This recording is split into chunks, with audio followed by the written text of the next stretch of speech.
Assalamualaikum dan salam sejahtera pada sahabat-sahabat semua. Hari ini saya nak share satu video berkenaan dengan blower motor kancil. Kita nak servis dia, nak cuci, terlampau kotor sangat kot. Pada sahabat-sahabat yang nak DIY sendiri tu, bolehlah menonton video ni. Assalamualaikum. Untuk blower Pro 2 kancil ni, dia terletak belakang ni lah, sebelah dalam.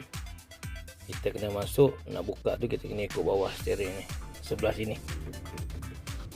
Jadi untuk kancil sajalah. Untuk Viva memang di sebelah sini, dia akan buka dashboard. Untuk kereta Viva sebelah sini, dan ini untuk kereta kancil.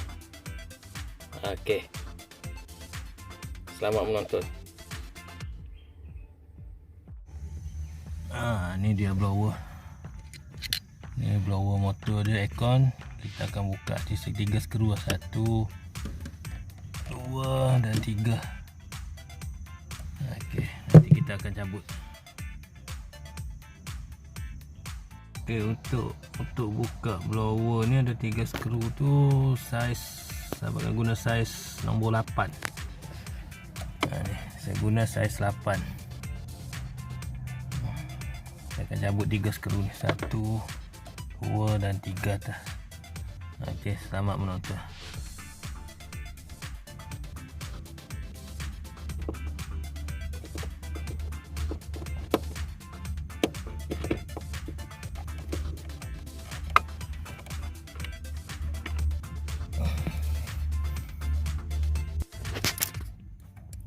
Ini skru yang kedua.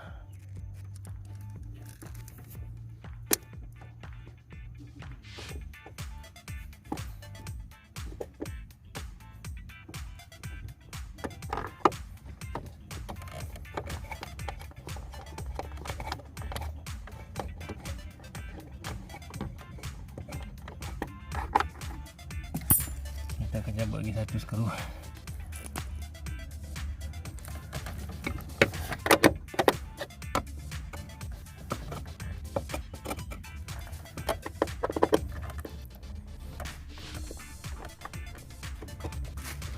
Ini skru yang ketiga.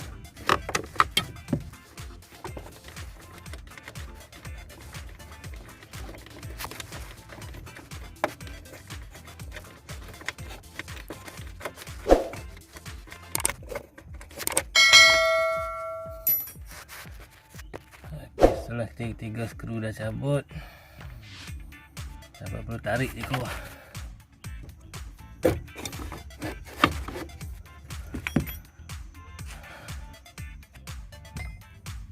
Selepas skru dibuka, sahabat tarik dia bawah ni keluar.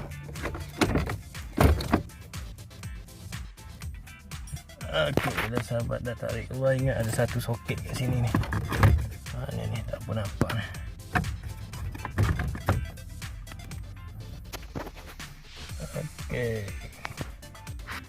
Bila sahabat dah tarik keluarkan blower ni, akan nampak ada satu soket ni. Sahabat kena cabut soket ni.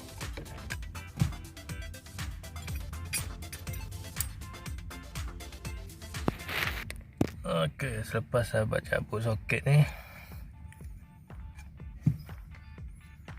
sahabat tarik dia keluar.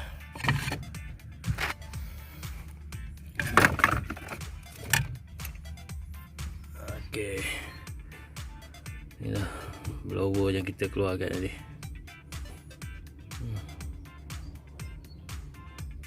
Selamat menonton. Setelah sahabat cabut blower ni, bolehlah sahabat bersihkan dia. Guna air sabun dengan berus lah, bersihkan abu-abu. Untuk video ni saya tak tunjuklah cara nak bersihkan, sebab saya nak tukar ni yang baru. Pasal saya nak kita ni kena buat satu set full service semua. Saya akan tukar cooling coil, kompresor. Jadi selepas sahabat basuh, keringkan, bolehlah sahabat pasang balik ke tempat dia tadi. Samalah seperti yang mana sahabat cabut tadi. Pasang dan sambungkan balik soket ni, dan ada 3 skru ni. Okey.